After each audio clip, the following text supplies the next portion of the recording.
2026, and I get to spend it with you. I'm First Alert Meteorologist Tania Michelle, and I have to first start off with how I started this morning. Guys, it was a beautiful start to the day. Now, it was hard to get up this morning, but I headed out to Oak Mountain State Park for their annual New Year sunrise hike, and we got to sit on top of King's Chair and overlook beautiful Birmingham, Alabama. But that's the sight. The sun came up, and it kind of warmed us up a little bit, but it certainly was a cold start this morning. Here's some pictures of some lovely people that we met. It was our second time running into them because they did it last year. And then I have to give a big shout out to our good friend Mark, who we ran into for the second time as well on that hike. So that was it. That was my little start to the year. I definitely took a nap after this because I needed to come into work this evening and I didn't want to be falling asleep on you guys. But it's a quiet night for the first full night of 2026.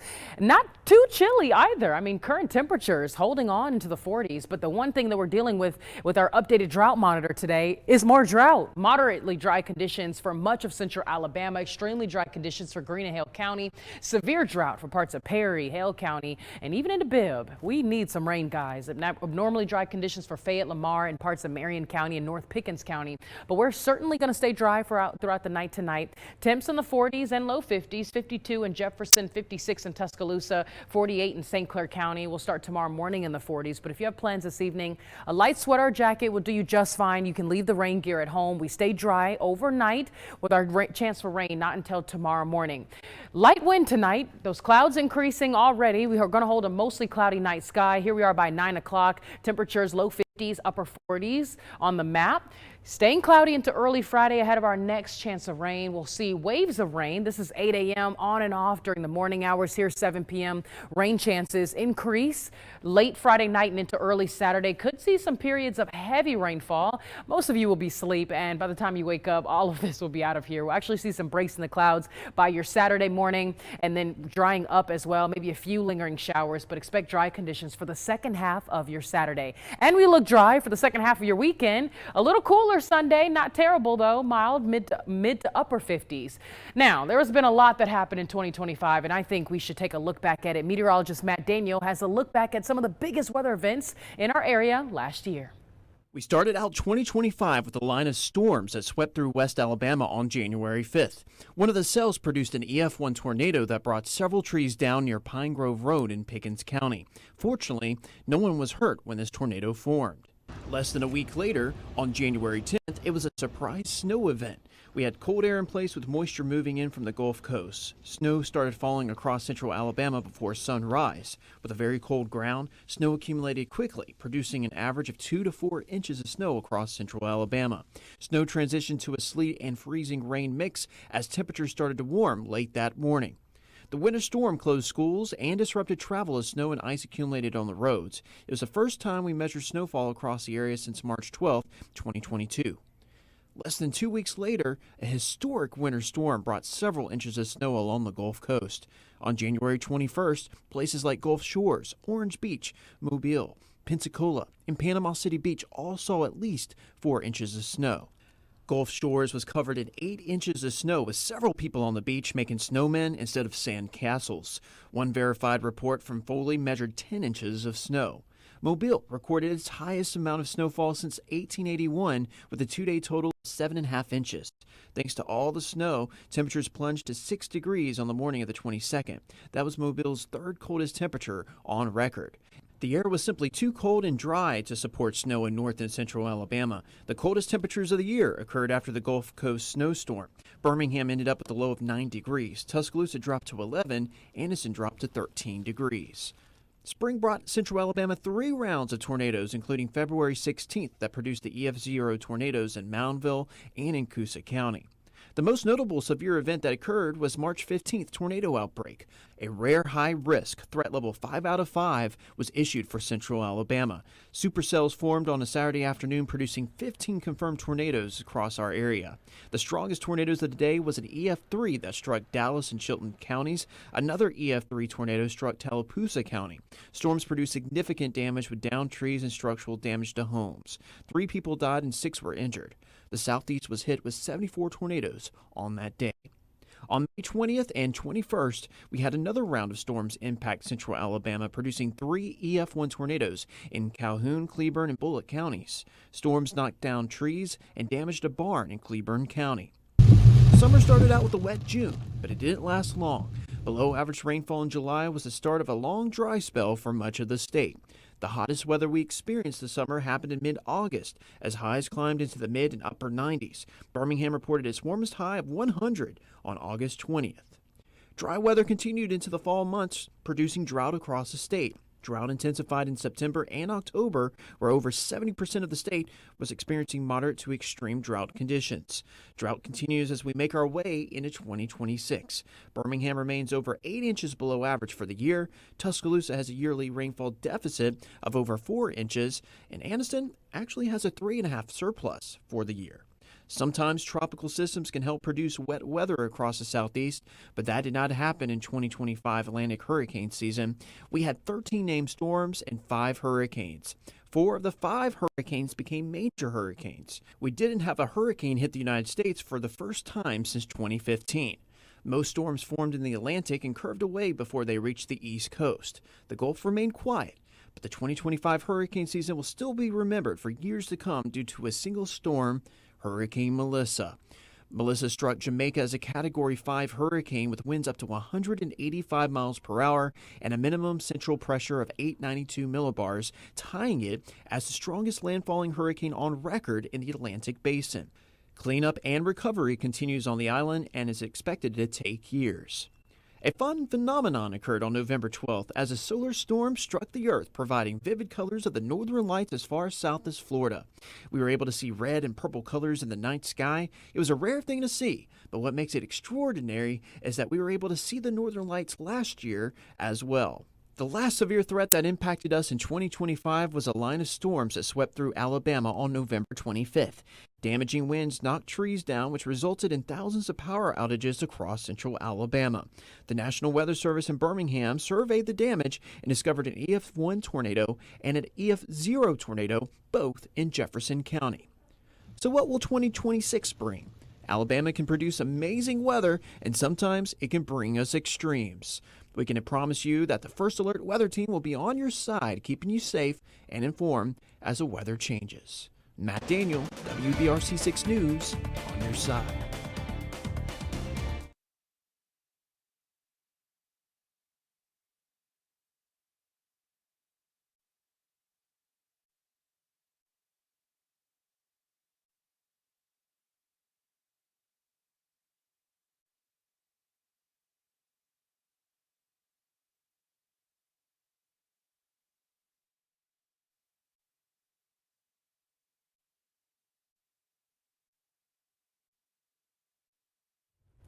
Alrighty, everyone, welcome back in. Take a look at morning temperatures tomorrow. We're tracking overnight lows in the 40s, maybe a few upper 30s on the map, like in St. Clair County and in Etowah County, 43 in Tuscaloosa and in Jefferson. It won't be a bad morning.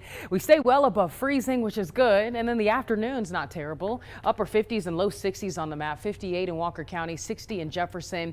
It's going to be a nice afternoon, but there will be some rain around. The temperatures won't be the problem. I do recommend having the umbrella and that rain jacket. Here's a quick look at our first look weather headlines. We stay above freezing for the first full night of the new year. Next, we are, of course, tracking our next rain chance during the day Friday, even during the evening and overnight hours, but we dry up by the second half of your Saturday, and a first alert for warmer and a dry start to early next week. I'm going to give you a full look at that 10-day forecast coming up right here on Weather Extra in just a bit. But Megan Thomas, meteorologist Megan Thomas, has a look now at what a typical year looks like when it comes to highs, lows, and the rain. Today marks the first day of the new year, so happy new year to you, and thank you so much for always joining us on Weather Extra. I thought it would be a good day to really look at the year ahead, the yearly averages for high temperatures, low temperatures, and where we sit as far as rain for this time of year in through the next 11, 12 months. So high temperatures in January typically sit right around 54 degrees. And then obviously in the summer months, we typically sit somewhere in the upper 80s and low 90s. But for the month of January itself, we average for the next several weeks right around 54 degrees in the afternoon. Lucky for us today, we are a little bit above average and will probably stay that way for at least the next week, maybe even 2 weeks. Now, I don't think we're going to get record warmth, but it is something of note. Look, back in 1949 on January 10th, Birmingham saw 81 degrees. In 2022, just a couple years ago, we got to 83 in Tuscaloosa on the first day of the year. And then in Anniston, back in 2022, January 1st as well, saw 80, but again, in 1950 and 1949, the 25th as well. Overnight temperatures, the average low for this time of year is 35. Now, we were a little bit cooler than that this morning. We got down to the upper 20s and low 30s. And by the time the summer months get here, you know, it's already sticky in June, July, and August with morning numbers in the 70s. So this morning we were in the upper 20s and low 30s. So we ran a little bit below where we should be. But overnight tonight, because the clouds will build in, we'll be back in the 40s early tomorrow. So that's going to be running actually a little bit below where we should be for this time of year. But each week, again, temperatures holding in the mid 30s overnight in the month of January. The coldest temperature ever recorded in the month of January. I always find this stuff so interesting, so I hope you like it as well. -6. Birmingham saw that January 21st of 1985. We saw -1 in Tuscaloosa. Same date in 1985, and that day goes down in the record books as well for Anniston, where they saw -5 degrees. Now, rain is an interesting thing this time of year. January, we typically see here in Birmingham around 5 inches of rain. That really holds tight through about early June. July, typically fairly wet, and then we drop off quickly during the fall. October is always our driest month as far as rain is concerned, and we're going into the year already in a drought. Moderately dry conditions to severely dry through portions of Marengo, Greene, and even an extreme drought for Greene, Marengo, and Hale counties. So the rain that we could see tomorrow may help put a dent in this. I don't think it eliminates it, but it is going to help start 2026 on a positive note. Explore the wonders of weather with Weather in the Classroom. Scan the QR code now to help your kids soar to new heights with Soar with 6.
Well, as we close out 2025, headed into 2026, we've got some pictures from you sent in through our First Alert weather app, and I hope you can be a part of our Weather Extra program as we head into the new year. I'll show you where you can download the app and send in the pictures here in just a minute. But the folks that already have, this is Stephanie. She sent this in. This was a New Year's Eve sunrise, so the last sunrise of 2025 she shared with us.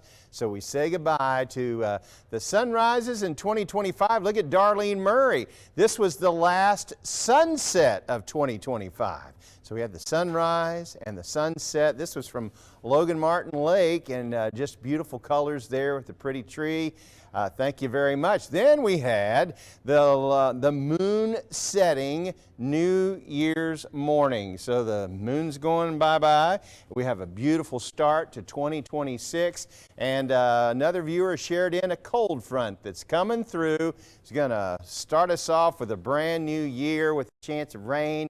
And then clear skies going into the first week of the new year. And if you want to be a part of Weather Extra through our pictures, you download this weather app. You just, with your smart device, you scan this, and you scroll down to the bottom of the app, and it says where to submit photos. Send them on in. Gives us basically permission to use your photos.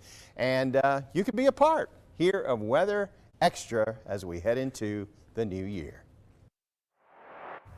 Well, NASA is just weeks away from a critical test flight. The Artemis 2 mission is scheduled to lift off as early as February. For 10 days, 4 astronauts will live aboard the Orion spacecraft as it makes a sweeping loop around the moon. The crew won't land on the moon's surface this time, though. Instead, they will test the ship's systems to pave the way for astronauts to land at the moon's south pole later this decade. The February mission will mark the first time since 1972 that a crew has traveled that far into space.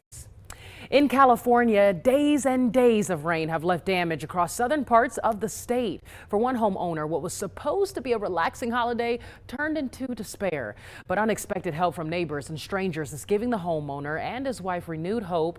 Joy Benedict has the story. How do we get over there?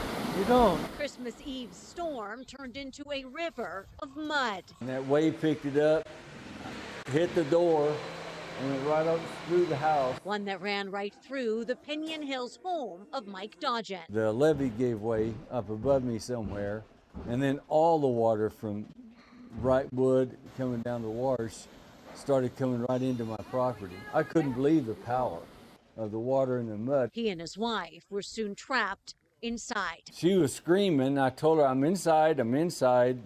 I checked, my doggie was floating on the couch. Told her to stay.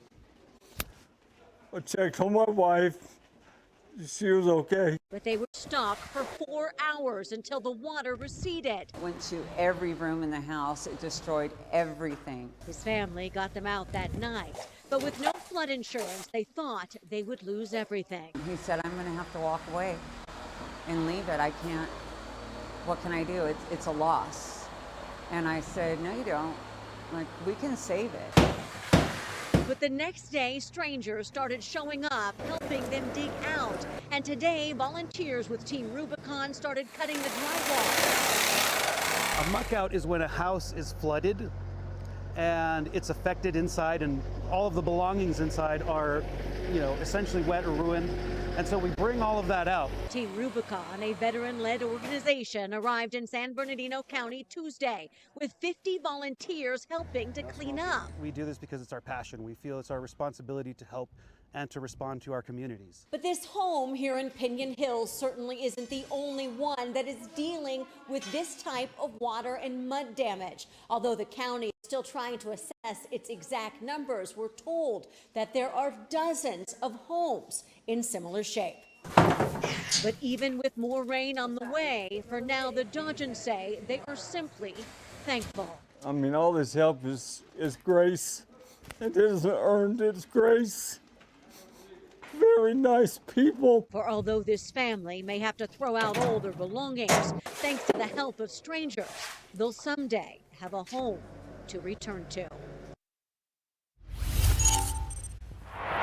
And here's a look at that 10-day forecast. Here at home, we're dealing with some rain tomorrow. We have a few showers early in the morning, increasing in coverage by the evening. Matter of fact, I'll go ahead and show you rather than tell you. A first alert for above average temperatures overnight, a few upper 30s, mostly in the low 40s. By 7 a.m. we'll be in the 40s across the area. Tracking our next chance of rain. You see a few showers by the morning, could be steady, but there will be some breaks. We'll see waves of rain during the morning hours. Here's the late morning into your afternoon. Highly recommend the umbrella and the rain jacket tomorrow, or one or the other. Here's 3 o'clock, still catching some breaks, while others of us may be seeing some steady rainfall, but will increase in coverage by the evening. Here's 7 p.m. Can't rule out a rumble of thunder. There could be an embedded thunderstorm, but mostly rain. There could be some periods of heavy rainfall overnight and into early Saturday. So some good sleeping weather. But if you have late night Friday plans, maybe you're still trying to bring in the new year and you're hanging out, just keep it safe and give yourself extra drive time, as those roads will likely be wet.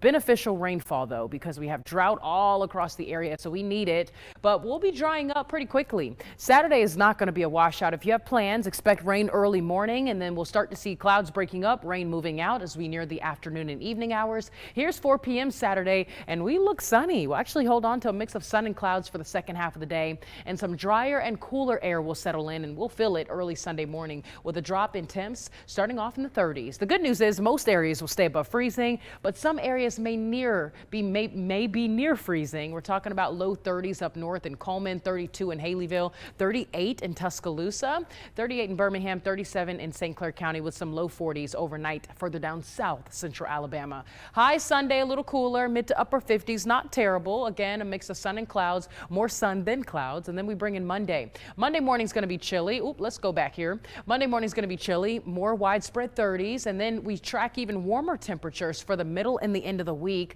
I mean, guys, we're going to be nearing 70 degrees. Let me show you. Look at Wednesday next week. High pressure builds in early next week, and we'll see a rise in those temps. By Wednesday, we have upper 60s, maybe even some low 70s, but notice I indicated a slight rain chance and more clouds across our area. Why?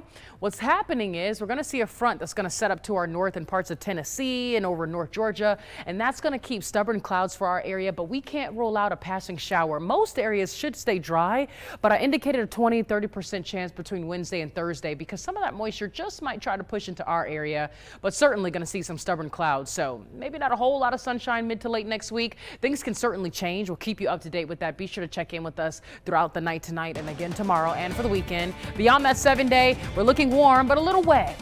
We'll take another look at that 10-day coming up right here on First Alert Weather Extra after this quick break. Teachers, promote literacy in your class by scheduling a book reading with WBRC. Scan the QR code now to help your kids soar to new heights with Soar with 6.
Alrighty, everyone, let's take a look at this 10-day forecast one last time before I send you on to your Thursday evening. A reminder, you'll wake up to some rain tomorrow morning and it'll continue on and off during the entire night and into early Saturday morning. We'll see drier conditions second half of your Saturday and all day Sunday. Starting off next week dry. High pressure builds in and we warm up with highs in the upper 60s by next Wednesday and Thursday. Could see some low 70s too, but let's take a look at these beautiful weather photos. This one is picture perfect. That includes this morning sunrise. This is what it looked like on Lake Mitchell to bring in the new year. Thanks to Kaylee Doucette for sending that picture into us. And here's a look at what it looked like in Hopes Bluff as the sun set for the final time of 2025. Thanks to Jane Sims for that picture.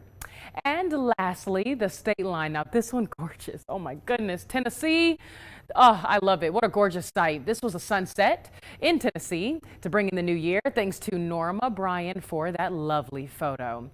Wishing you all a happy new year. May it be highly favored and blessed. Have a wonderful evening. We'll be back here first at 9 and 10 with more forecast updates. Keep it safe and keep it light. We'll see you next time.